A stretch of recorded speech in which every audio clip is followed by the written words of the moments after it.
guys, it's Milana and Sandy. We are on vacation in Kauai right now, and we just finished a little meditation, and I was like, let's... Drinking coffee. Yeah. Picking these flowers. Yeah. My leaf had a heart on it. It was so cute. Yeah. Alright, that's all. Sorry, continue.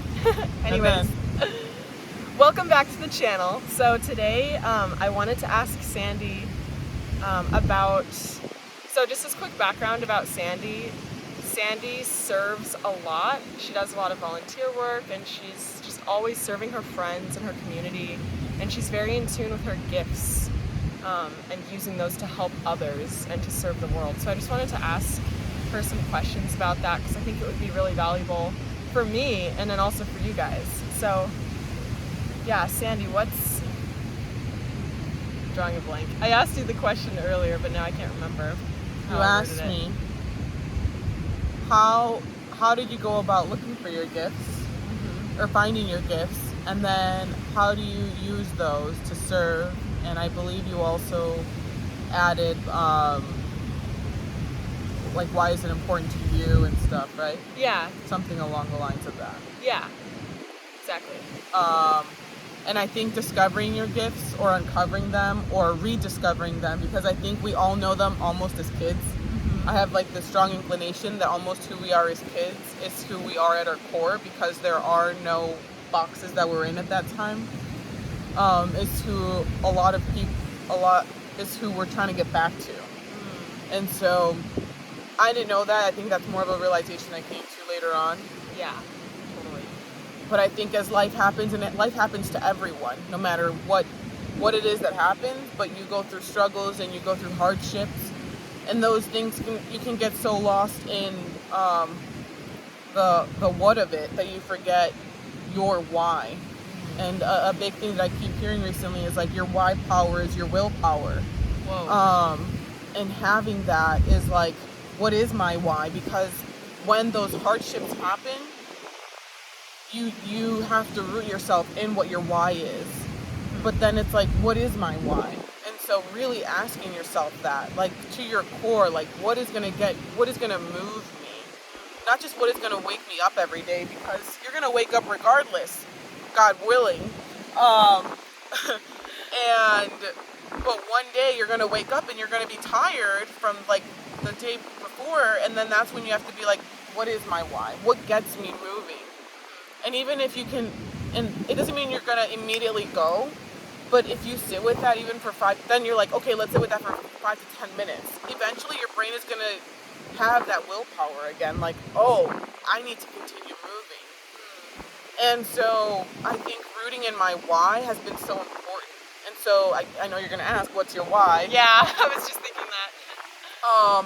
Right now, my why is others, and just like the oneness. I like how we're in Kauai, and a big theme has been oneness. But I haven't felt as one with others as I have of recent. Like, I literally look at someone and I can just feel our oneness. Like, last night at dinner, like, I was looking at Maka and Aka's eyes, and I'm like, in my head, I'm like, him and I are one. Aww. Like, we are all in that same spirit. And like, in that moment, I'm like, even all 6 of us, like, as I could almost sense spirit moving through Carly as she was talking about her passion for fishing. Yeah. And I was like, that energy is serving everyone in its own way. And like, I felt fed just by her speaking her truth. And I'm like, her soul is like, in a way, spitting out like what she needs. Like, she's speaking her truth in that moment. And with speaking her truth, she's living her truth. Yeah. Whatever that looks like. Like, you know?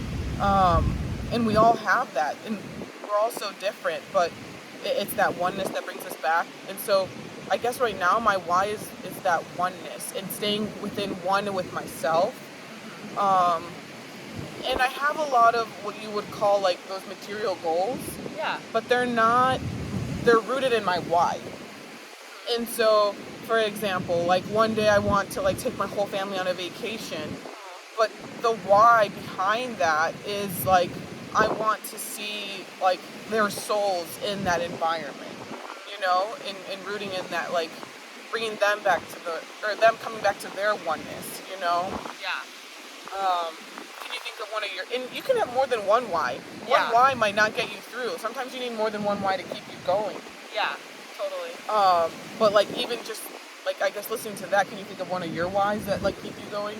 Yeah, I'd say my biggest why right now is being the person, being somebody who I would have needed like 2-3 years ago when I was Yeah. really struggling. Yeah. You know, different spiritual leaders say, like, if you're wondering, like, how can I serve? What are my gifts? Who can I help? Just think about who you were, like, a year ago, 2 years ago, 3 years ago, when you were going through something really tough, what you went through to get to the other side, and then be the person who shortens that gap for others. Yep. And who's Yeah. there for other people and can guide them through those hard times, because you know exactly what it was like to be going through something challenging, and you know what it took. How you pulled to get out of there.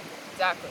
So now I just want to serve people who are struggling with like mental health, and honestly just struggling with anything in life, where it's like, because my story is kind of, everything in my life sucked, you know, love life, career, where I lived, friendships, everything was just bad. So now I want to help people manifest the life of their dreams and a much better life for themselves, because I know that I changed my whole life around just by meditating and changing my energy. So I want to be that example and that voice for people, and like help bring them from their dark places into the light too. When you were in those bad moments, or like in that dark night of the soul, or whatever we want to call it, Yeah. how did you see the future? Because like, did you understand that you were in this dark moment and that like it could be better, or how did you feel mentally? Yeah, I think when I was at my lowest low, I knew that it couldn't stay like that forever, because it was like really challenging. And there was something inside of me that was like, I just cannot go on like this. I can't keep living my life like this. Things have to change. Yeah. Kind of like, I mean, I've never struggled with drugs, but I imagine that's what it's like for people who struggle with substance abuse, where they get to a point where they're like, I cannot keep living like this. Like, it's your own rock bottom. Everyone has their own rock bottom of like, how low are you willing to go before you are like, I have to change. Can you think of one of those rock bottom moments Yeah. that you want to share? Yeah, one that And there's many. want to share. Yeah, there's multiple. I can talk about my financial rock bottom. Okay.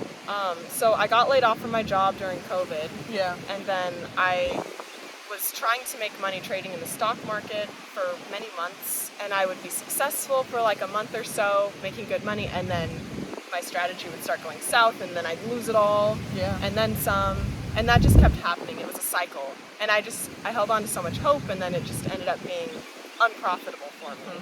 And then I started selling life insurance, thinking, oh, I can make a lot of money doing this, and the same thing happened. I was just working a ton of hours, not making any money. Yeah. So that went on for a year, and I had basically eaten up almost all of my savings.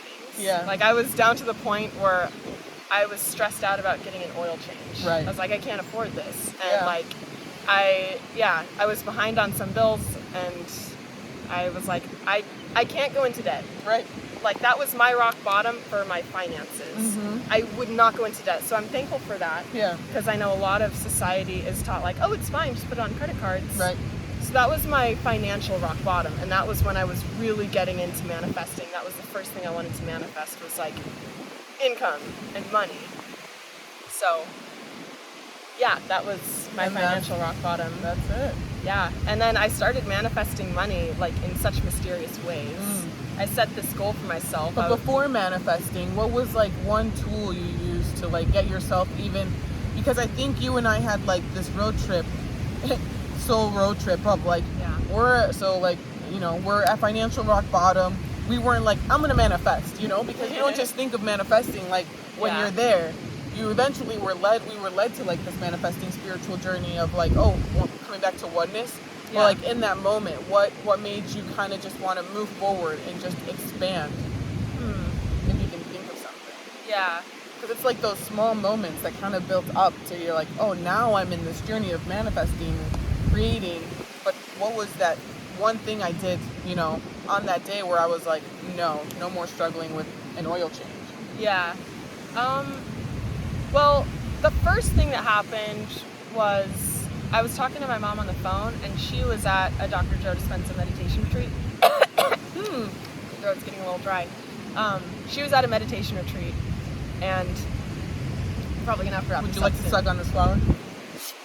A little hibiscus drink.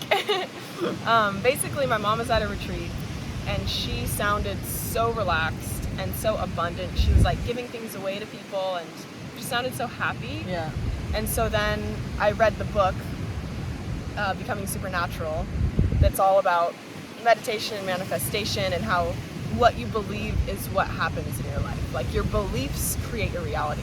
And I was like, okay, so I need to change some beliefs. So then I went on Spotify and I looked up abundance affirmations. You want some of my bad coffee? Honestly, yeah. I'll take a sip because my throat is really dry. Right. There we go. It's actually good. Good. It's not as sweet as I would guess. As you prefer. Yeah. So you were looking this up on YouTube. Yeah, I looked up abundance affirmations, and I would just listen to them all the time. I listened to them in the shower, and like when I would wake up, when I would walk my dog, and I would just really try to believe them. And then I set like a daily goal of an amount of money I wanted to manifest, and I was like, I want to make $300 a day. And I started manifesting the weirdest things. Like, I won giveaways on Instagram for like the $200 skincare set and like $200 necklace. Like, it was weird. Right. And just yeah, different ways. Like, I'd receive random gift cards. Your body doesn't want to share anymore. Honestly, my body is like, there's a lot of, why are we sharing this? keep it in. Protect yourself. And I'm gotta like, push through. let it go. Baby steps. You got it. Yeah. But That's amazing. I've that never was the heard first this step. story. And this Yeah. probably wasn't where she wanted this video to go, but I wanted it to be all about Sandy. I was like, Sandy, we're gonna talk about you and how you use your gifts. And she's like, so tell us about your dark night of the soul. but because of that, I'm gonna go ahead and share my financial one. That way I can relieve your boys. Yeah. My Fantastic. dark night of my financial soul. Yeah. Um, I'd love to hear it. and I tell my sister and my niece this story all the time, kind of to like inspire them, but also just, anyway, here we go. I'm in college. I'm like in my last year of college, and thankfully I was able to pay through college because of internships. And so I'm a DACA recipient, which basically means that I cannot take out loans. So I had to pay for college cash. Oh my gosh. And so I was literally like, those first 2 years I was working insane hours, probably 80 hours a week, because I was like, whatever dollar I make is going to college, like nothing else. Like, basically it had been ingrained so well in my brain from my parents, like, you are going to finish your school. There is like, we are going to support you by providing a home and food for you, and whatever it takes, like, you do it, And so I was like, honestly, like, to me, that's a blessing, because I know, even in that moment, I understood that was a blessing, because I knew people whose parents were like, you're on your own, kid, you're 18, Yeah. And my parents didn't do that. They didn't ask for rent. And they're like, as long as you're going to school, we're not going to ask anything from you. Yeah. And so my parents also being immigrants, I had that motivation. Anyway, I would pay through school, through working tons of jobs, odd jobs, blah, blah, blah, internships. Internships in accounting pay really well.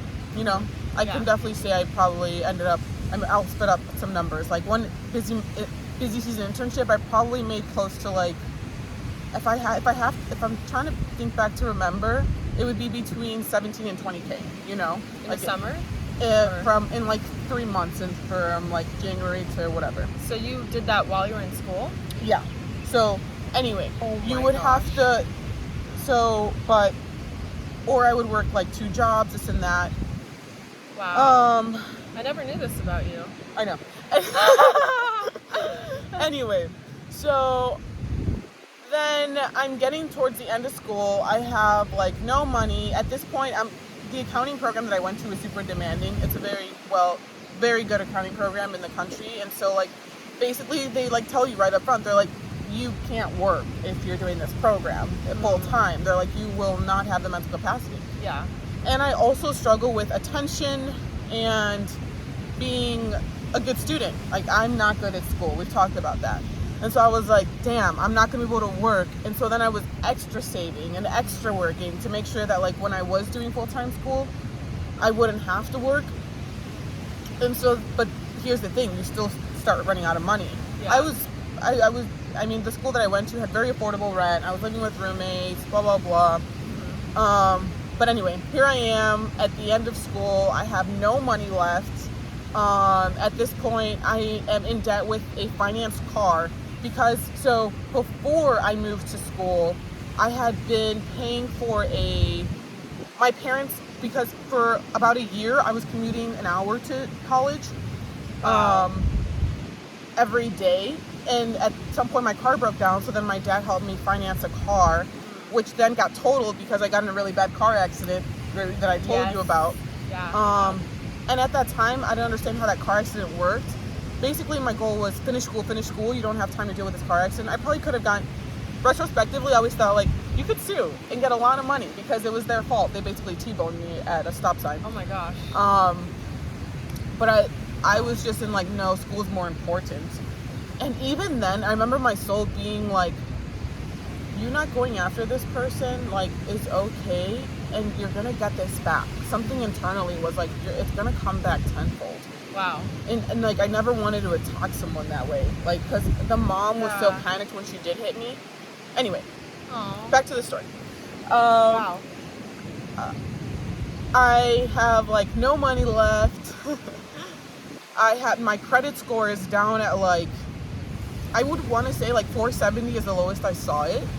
And this car is now totaled. I don't have a car. I'm forced to move to school. I have no money. The lowest point, I tell my sister and my niece, is I literally applied to a temp job. I don't know if you know what a temp job is. Yeah. Yeah. And I was like, oh, wherever they send me, like, whatever I get. Yeah. They sent me that day. I literally needed money so bad. They, like, you apply, like, 1 week, and then they call you back, like, oh, do you want this temp job? Yeah. I was like, sure, go check it out for a day. I show up, it's a meat packaging facility. And I'm like, and No way! It was crazy. I did this for 1 day. Literally, no. It was crazy. And I'm like, I need to pay this credit card because I'm already behind. My credit score is down. I need money. Literally, I think it was even for food, you know? Yeah. And I'm in there, and I'm literally looking at thousands of pounds of chicken and beef. Oh, gross. And you're suited up because you can't touch any of this stuff. And I'm like, I have no money. I'm like, no money. I'm like, you're like $3,000 in debt for, because at this point I was probably using it for expenses of, like, food and stuff. Yeah. I'm like, you need to make this credit card, because I was already behind on my car payment and, like, on another credit card. I'm like, you can't get behind on another credit card. Yeah. So, anyway, I'm like, you need this money. I'm like, you need to go. I literally showed up for a day, but as I'm packing the meat, I tell my sister and niece, I'm like, I literally told myself that day that no matter what it took, I would never be in the position of financial instability that I would be there again. Yeah. And here's the thing. I was like, I need more for myself. I need more for my family. And I will do anything and everything to, like, build myself back up from this. Yeah. And at the same time, I had so much compassion for myself because I was like, you are literally one semester away from finishing school in a country where you technically should be, 1, probably pregnant, 2, doing drugs, 3, maybe, who knows, already married or whatever. Yeah. And you're about to literally finish school, having paid cash for all of it. And wow. That's impressive. I also already had a job lined up, Goldman. Yeah. And you already have a job lined up. It's gonna be okay. You just need to find a way to survive for these next 6 months. Yeah. and I guess I should share where I am now. Like now, I'm debt free. I have 6 months. They say like this is the golden rule. I have at least 6 months saved for savings or whatever. I have investments. My credit score is above. It's back up all the way. We're almost up to 800 there. Woo! But it's all to say, like, I mean, there's probably spots that I'm missing where it was actually worse too. But I always think back to that story of like, holy cow, how am I going to dig myself out of this? Yeah. But you do. And it goes back to that why power. And at that time, my why power was my parents making the sacrifice that they did as immigrants coming here. My why power was even like my sister and my godson. Like one day I know that like I just want to travel the world with my godson and godchildren and show them the world. Like my why power was like one day I want to provide for my family and so much more. And like that was my why power then. And your why power can change.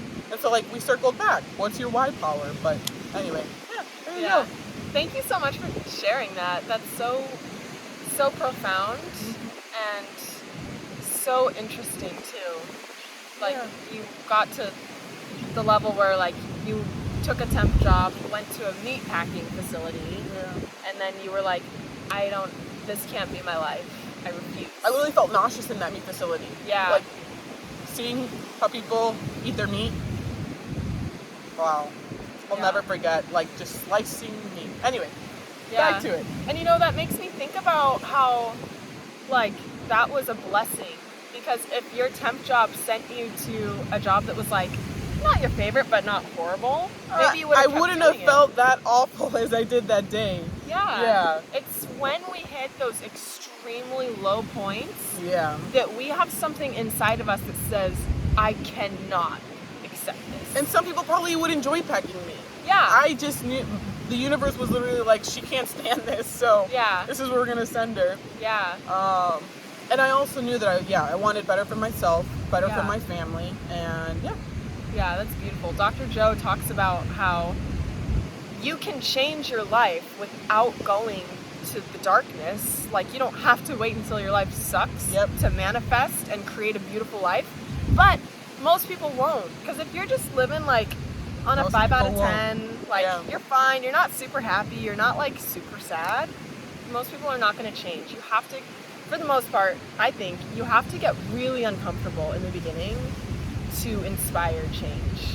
And then once you hit that point, then you'll always be grateful for it, and you can keep going from there. But and now I definitely, that's why I also challenge myself all the time. Although there's definitely like a toxic portion there, because it's like sometimes I'm like, I'm gonna make myself uncomfortable before the universe does. But it's also for growth, because I know that in that uncomfortable nature I'm gonna find growth, and so I kind of seek it out, and that's why I try to stay uncomfortable. But there could also probably be like that other side of like, if I don't do it, the universe will. Yeah, that's true. So anyway, I want to ask you more questions about that, but this video is getting kind of long. So there we go. We'll record more content because there's so much here. But thank you so much for watching, guys. Yay. I'm so glad you got to listen to this wonderful conversation with my angel friend, Sandy. And we'll see you at the next video. Oh, make sure you're subscribed if you're not subscribed. And if you made it to the end of this super long video, leave a comment and let us know your thoughts on some of these topics we talked about, and if you've experienced anything like it. So yeah, comment and subscribe. I love you guys. Bye.